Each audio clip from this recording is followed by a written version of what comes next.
against San Francisco. But, man, kudos to the 49ers. Played a well of a game. I just want to read you Matthew Stafford's stats over the last 5 days. Sunday to Thursday, 59 of 88 for 764 yards, 6 touchdowns, no interceptions. He was picking this San Francisco defense apart limb from limb, and they get hyper-conservative and then even more conservative on fourth down. You will question the decision there not to at least put the ball in the hands of your two best players. You point to Puka Nacua and to Matthew Stafford.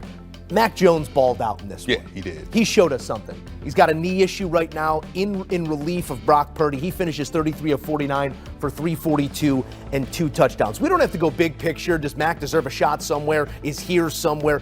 Let's stay focused on this 60 minutes. What impressed you most about Mac Jones' ability to just endure everything LA threw at him? The ball came out on time. It came out accurately. It came out to the right guy. He was picking apart this Rams linebacking core and secondary, and you saw the chemistry he had with his old teammate Kendrick Bourne, who also was tearing up this defense for over 140 yards receiving, 10 receptions. He had the one drop, but didn't drop a ball the rest of the way. So you like that Mac Jones went out there and competed down in, down out, gutsy performance. The knee injury started to affect him in the second half. But man, you talk about coming up big in high leverage moments. I'm big on that. He was big tonight in that regard.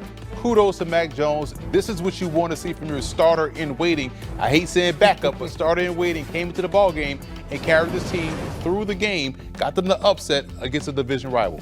I got hundreds of millions of dollars that says that's Brock Purdy's job. But until then, Mac Jones 3-0 and keeping his team at the top of this division. What is a game that's going to go a long way. You take one on the road against the division rival, first and second favorites in that division. This is a massive moment, and Mac Jones couldn't have come up any bigger in it.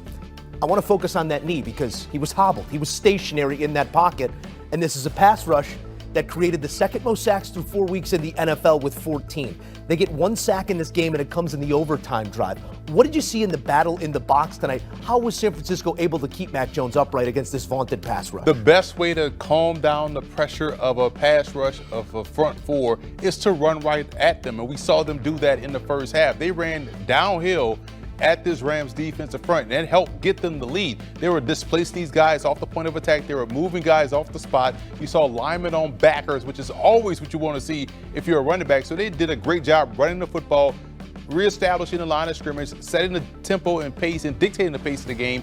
And then it calmed the pass rush, which allowed Mac Jones to really have some success throwing the football. We didn't really see the knee injury flare up until in the second half, because he was playing clean ball throughout thanks to the offensive line. I love how the offensive line still was able to lock in late in that third quarter, fourth quarter, and in the overtime, helping those guys move the football down the field. This was a big game for both Mac Jones, the offensive line, Kendrick Bourne. The offense really stepped up, and the reason why I'm harping on the offensive side first before we get to the defense is because we talked about this in the pregame, Joe.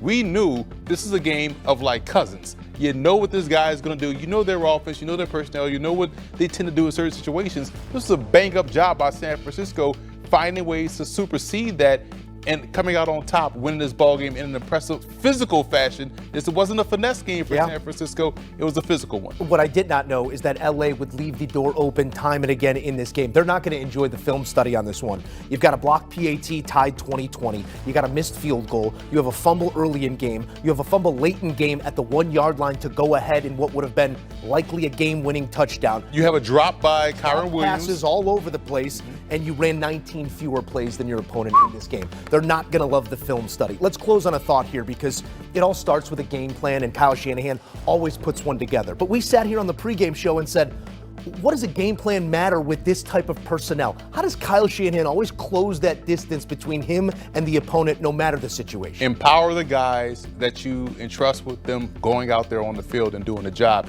Marquise Siegel, the rookie out of Kansas State, was my #1 combo safety in the draft. That means he could play either safety spot and even double down and play slot corner. This was the guy that made the key stop on fourth down in the run game in the hole. And he is someone in my scouting notes, first line says most technically sound and disciplined defender, and that's exactly what he was, where he needed to be. And here's a rookie. I entrust you, rookie. Yeah, you gave up a little bit of cushion to the short receiver for the run. Tutu Atwell running on the across overall, the field, right? A name slipped my mind. Tutu Atwell, but he came up big on fourth down and made the key stop in empowering the guys. He empowered Mac Jones. He empowered Jake Tungus. He empowered everybody that was in the spot for a reserve, Kendrick Bourne, and all of those guys answered the calls tonight. This was a great coaching job for Kyle Shanahan. We said that in the pregame. We'll learn more about Kyle Shanahan in this ball game as opposed to any ball game in his history. And wow, what a performance. The walking wounded, walking away winners as San Francisco goes into LA and takes a big one here on Thursday night. Mac Jones, a massive part of that effort, obviously, as we take a look at the first 3 starts as 49ers. This is nasty work. This is nasty work by the graphics department. You got Jimmy, Brock, and Mac, but it is what it is. Commerce. 3 wins each of them. Jimmy Garoppolo was spinning it early in his 49ers career. And it's always interesting to look back, Emery, is it not? Right. What year was that draft? Kyle Shanahan loved Mac Jones. Well, he's getting a shot with Mac. 8-5 in the regular season, but it was 6-1 the advantage at home for the Blue Jays. What has to happen for the Yankees to go into Toronto and at least get one? They have to outpitch them, and that's going to be the key for the Yankees. You know, we all want to talk about the MVP season that Aaron Judge has. We all want to talk about the success we saw with Giancarlo Stanton last postseason. We know what the big boys can do here, but the big story for the New York Yankees is the starting rotation, and their rotation right now is in the best shape it's been all season long. Louis Heel will start game 1 for them, followed by Max Fried, followed by Carlos Rodon, followed by Cam Schlittler. Those would be the guys pitching the first 4 games of this 5-game series. And they're all at a good spot right now. They're all healthy, and they're all pitching at their best at the right time. The Yankees need them to pitch deep into games. You know, I know they're very comfortable with Fernando Cruz and David Bednar at the back end, but they're not as comfortable with Weaver and Devin Williams as they have pitched. And so that's going to be an area that is going to be something that is going to be important in this series. But for them to beat Toronto, their starting pitching has to outpitch Toronto's. Well, they're hoping to have Bo Bichette back in this series, which give us Bo Bichette and Cam Schlittler in the same series. So I'm going to have to be really careful when I read these highlights. So I don't slip up because it's going to be very critical, Jim, for me to enunciate my words when Bo Bichette is facing Cam Schlittler. Or maybe Schlitt will happen. We never know. All right, so the Yankees are the favorites here to win this series, and they're actually tied right now, best odds to win the World Series with the team they lost to in the World Series last year, the Dodgers. Who's your pick to win this series? And please don't be a prisoner of the moment and say the Yankees because of just what happened.